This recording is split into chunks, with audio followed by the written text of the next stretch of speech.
On a crisp and somber morning, the grandeur of Westminster Abbey served as the backdrop for one of the most anticipated events in the royal calendar, the Commonwealth Day service. A day of unity and reflection, where the royal family gathers not only to honor their shared history but also to showcase the meticulous choreography that governs their every move. Yet, amidst the pageantry and carefully curated appearances, there were moments that spoke volumes in their silence, unspoken gestures, missed tributes, and the ever-present undercurrent of royal protocol.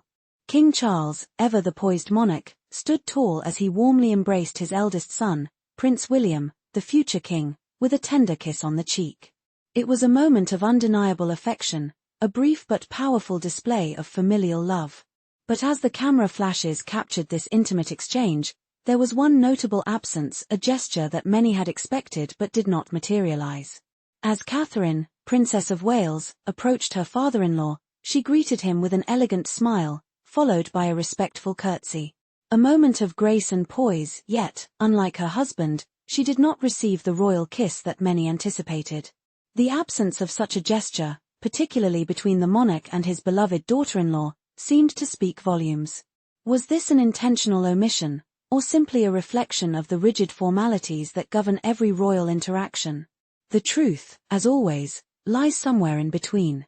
The lack of a more personal exchange was unlikely to have been a slight or an expression of any underlying tension. Instead, it was the result of the highly structured nature of royal events, where every move is calculated, and every interaction follows a deeply entrenched set of protocols. Yet, for those who follow the royal family with eagle eyes, this seemingly insignificant moment has stirred up waves of speculation. The absence of a warm, personal embrace or kiss between the Princess of Wales and the King raised questions. Was this a subtle sign of distance, or was it simply the nature of royal decorum? A missed tribute to iconic women, the omission that sparked a royal conversation. The Commonwealth Day service, however, was not the only event to spark intrigue that day. In a world where social media reigns supreme, every royal move is scrutinized, and no gesture goes unnoticed. Just days before this grand occasion, the royal family took to their official social media pages to share a tribute for International Women's Day. The post was meant to celebrate the extraordinary women who have shaped history, both within the monarchy and in the wider world. But there was an unexpected and glaring omission, two names that should have been at the forefront of such a tribute, yet were conspicuously absent: Catherine, Princess of Wales, and the late Princess Diana. Both women, beloved by the public and revered for their grace, resilience, and deep commitment to charitable causes, were glaringly absent from a tribute that seemed tailor-made for their legacy.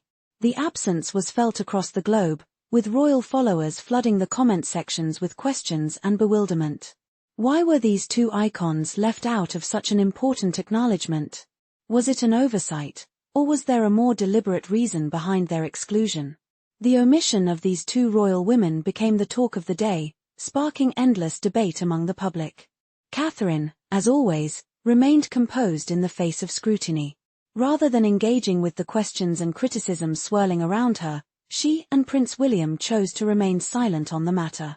Instead, they took to their own social media platforms to pay tribute to the inspirational women they had encountered over the past year: Holocaust survivors, young women who had made incredible strides in their respective fields, and even a photographer who tragically passed away from cancer. Their gesture was intimate, heartfelt, and personal. Rather than adhering to the royal family's corporate tribute, they chose to honor the women who had truly touched their lives in a more relatable and genuine way. It was a powerful, unspoken message that contrasted sharply with the more formal royal tribute. In the world of royalty, fashion speaks as loudly as words, if not more so.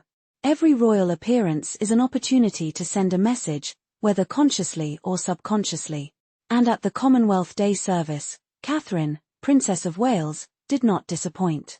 She stepped out in a bold and striking red coat by Catherine Walker, a design that has become synonymous with her polished, powerful presence. The coat, paired with a pillbox hat by Gina Foster, was a vivid contrast to the more muted tones that often dominate royal wardrobes. Red, as we know, is not just a color, it is a statement. It symbolizes power, passion, and authority. And in Catherine's case, It underscored her role not only as a member of the royal family but as a woman who commands attention, respect, and admiration.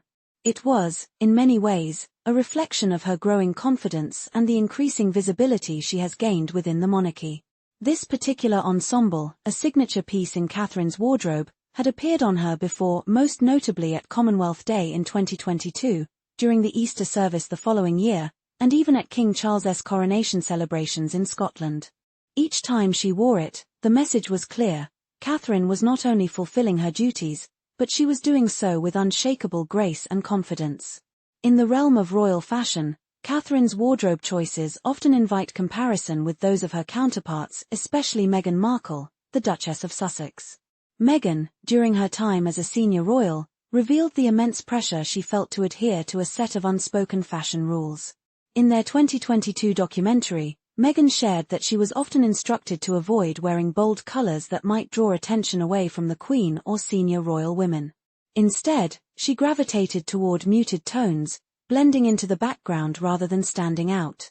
However, since stepping back from royal duties, Meghan has embraced a more vivid and varied wardrobe. In contrast, Catherine's choice of bold red on this occasion only heightened the speculation about the differing approaches to royal fashion. Was this a quiet rebuttal to Meghan's claims, a statement of individuality, or simply a choice born from personal preference? Despite the quiet rumblings that surrounded the day's events, one undeniable fact emerged: both King Charles and Catherine's presence at the service marked a significant moment of return. It was a return to public life, to the world of royal engagements and duties that had been put on pause due to health concerns. Last year, both the King and the Princess of Wales had been forced to step back from their royal duties as they dealt with personal health battles. King Charles faced his own battle with cancer, while Catherine revealed her struggle with the same disease in March 2024. Their absence from the previous year's Commonwealth Day service had raised concerns, but their return this year was a sign of resilience, a powerful reminder that, despite the challenges they have faced, they remain pillars of strength within the monarchy. For Catherine, in particular, the service was a triumphant return. It was a statement of survival, of resilience, and of her continued dedication to her royal responsibilities. For King Charles, it was a reminder that even the most difficult of times can be overcome with grace, dignity, and a sense of duty. As the royal family continues to navigate these turbulent waters, each gesture, each omission, and each fashion choice continues to tell a larger story, a story of strength, tradition, and the delicate balance between public and private life. For those who crave more insight into the hidden world of the monarchy, where every detail is scrutinized and every action interpreted, this is only the beginning. Stay tuned, because the royal saga is far from over, and you won't want to miss a single chapter. Don't miss out on the latest royal revelations. Subscribe now for exclusive updates, insider details, and all the intriguing stories behind the monarchy.